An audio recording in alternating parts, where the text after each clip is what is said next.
What's up, y'all? I'm out here at the range, as you can see back behind me, sweating it up on a hot summer day. I got some good stuff planned for out here today, though, so I ain't gonna let that stop me. We're gonna keep it rolling with one of my love-hate calibers, some more 10 mil. So our jelly contraption's out here ready for business with the lab radar and 2 blocks of gel. Now, I've only done one test so far in this gel, and you can see it there. It was actually a 380 test, a very interesting 380 test, so I'll leave a link up above if y'all want to check that one out. Now, I do always like to mention that I am using a heavy clothing barrier on my test with a layer of denim, fleece, and 2 layers of cotton t-shirt material. So what we got here is a couple of 10 mil rounds, and they're actually the same but different. So as y'all can see, they're both Winchester Silvertip here, 175 grain JHP, and then this is the older version of it. This is also Winchester Super X, but loaded with the Silvertip projectile, same weight, 175 grain. Now, first thing out of the gate, let me go ahead and get this rant over with.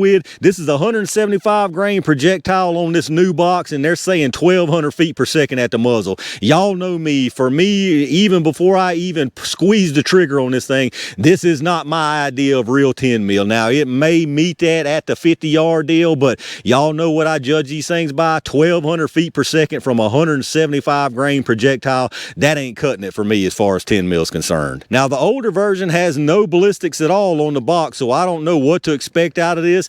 I would guess it's going to be similar, but it may not be, because I can tell you right now, these projectiles are definitely way different in design. Now, you look at the cases here, the cases look the same. You got the silver coating on the projectile there. On the base here, now the older one's got a lot of red primer sealer smeared on it, but other than that, looks the same. Now, on these projectiles, I don't know how well it's going to come through on this camera here, but definitely a different projectile design. This new one right here is much more wide open all the way to the bottom, and if you see the old one, it's got a really small opening, but then it looks like down in there it's hollowed out pretty good. So it definitely should be interesting to see how these perform in the gel. And then, as usual, when I test my 10 mil, I've got my good old trusty Glock 20 Gen 4 with the 4.5-inch barrel. So even though I don't think either one of these are going to live up to my personal expectations as far as 10 mil power goes, it's going to be interesting anyway to see what the difference is in between these two projectiles.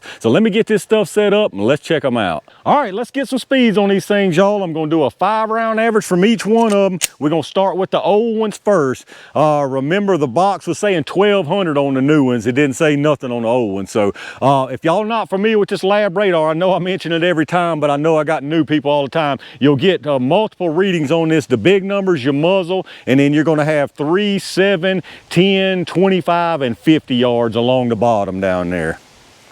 Let's see what we get here from the OG Silvertips. We got 1169,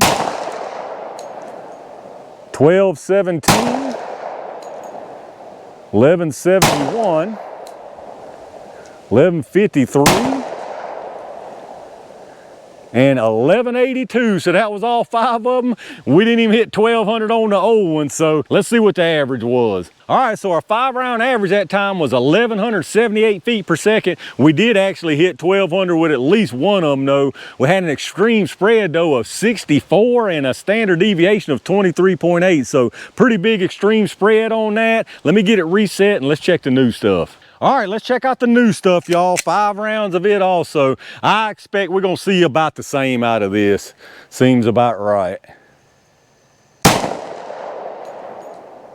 Got 1183, 1181,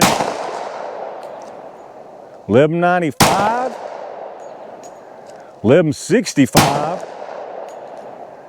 and 1160. So seems like it's about the same. Let's check the average. All right, y'all, this average ended up almost exactly the same. So the average on this new stuff is 1177, extreme spread of 36, and a standard deviation of 14.5. So still a pretty decent spread there, and the high on this was 1195, so almost the same high even that we had on the last one. So 1177 average, and if you remember on the old stuff, it was 1178. So I mean, one difference difference between them, and virtually identical. And even your highs and lows are real similar. High here 1217, 1195 on the other one. The low here 1153, and I believe it was 1160 on the other one. So very, very similar between these two. I would say they're the same loads. Now the projectile is without a doubt different, so that should be the only deciding factor between which one of these is better. But let me get this stuff reset and y'all know what time it is. All right, y'all, it's bark at the moon jelly time. We're gonna put one of each into the gel, starting with the old one first. Let's see what we get. I'm very curious to see what these projectiles look like, if there's any difference in between them. I hope I didn't come out the side. I think I might have. Let me go check.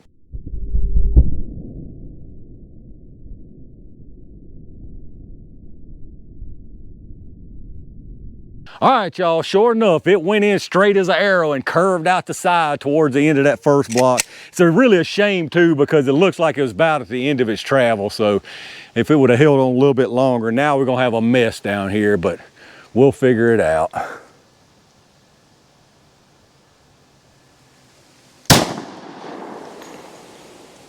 Y'all, I believe that one curved out the side too, if I ain't mistaken. Let me go look.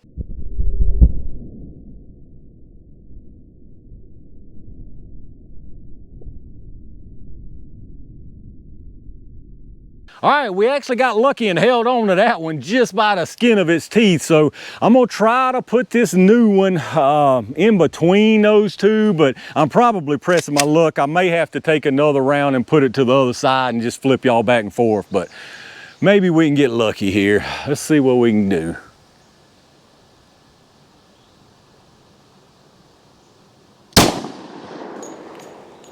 I think I went right behind that one I just sent. Let me go see what I got. Yeah, it's getting messy down there now, y'all. I figured it would. I should have just put it on the other side. I'm gonna try one more though.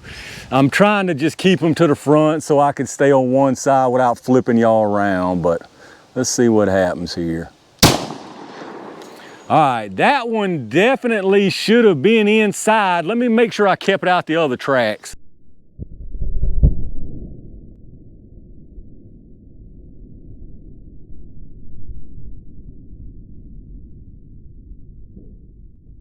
All right, y'all, let's check out what we got down here. I know it definitely got messy down here. That's just my own fault for trying to be stingy and keeping them to this side. They go in nice and straight and then they curve out. You can see that one there just went in really nice expansion. That was the first one from the, that was the old one, the first old one.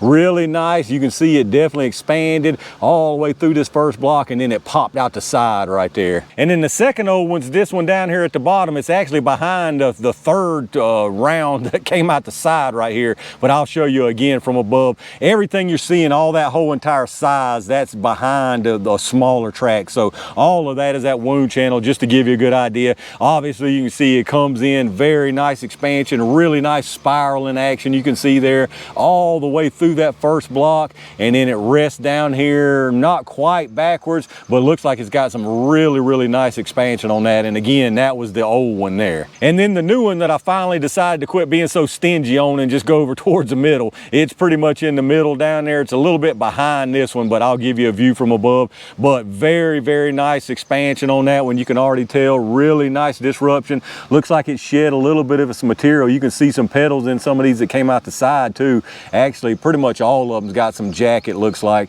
But anyway, that new one again keeps on trucking through this first block. Looks like it pokes into this second block about 1/2 of an inch, and it looks like some nice expansion on that one too. I can't really tell a difference in expansion, but we'll check them out once we pull them. Well, let's get the penetration, then I'll pick y'all up and give you some better views. So we'll just do the ones that we kept. So the one down here at the bottom, right there at the very front, that's the old one. That stopped at exactly 20 inches. And then the one here in the middle, that's the new one. That stopped at exactly 17 inches. So very nice penetration on both of these. So let's see if I can give you a little better look at things. Down on the bottom, again, that's the old one. And now this is 2 tracks, but the one in front is smaller. So everything you're seeing as far as size, that's that one single track behind it that we caught. Again, really, really nice expansion and disruption. You can tell, you can see all that nice spiral action. Now in the front of it, there's where that one came out the side. But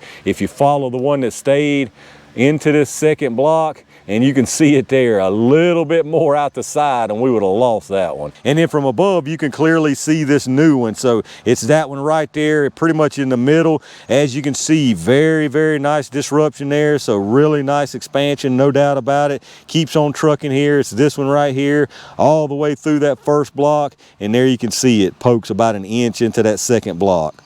All right, let's check out these projectiles, y'all. Definitely a difference, but not really as far as the overall look of them. This one right here, this is the old one, and this is the new one. Now, the first thing I noticed immediately, and I noticed this before I even did the test, and I didn't even mention it on the video, but the glossiness between these is a lot different. This new one, the lead is a whole lot lighter colored and a lot shinier, and then the old one is a lot duller and a darker color. Now, I don't know if that's age or if that's a part of the lead compound, a different mixture in the lead compound. Those of y'all who do some casting, let me know down in the comments what would give you a shinier, brighter colored, silverish color versus the dull, darker colored like that. Now there's also a visible size difference too. This newer one right here, the lead is a whole lot larger size. It looks like it expanded out more. You can see the cavity's not as deep. You still got a pretty deep cavity on this old one. So maybe this is a harder lead compound, and that's the color difference.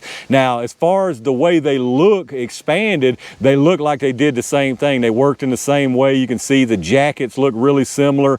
The actual shape and the way that the lead is peeling out looks very, very similar. You just didn't get as much of it out, like I said, as you did on this new one. But let's check the weights on them and see what we got. This one here definitely lost a pedal, so it's going to be a little light. They both started at 175. We'll start with the old one here.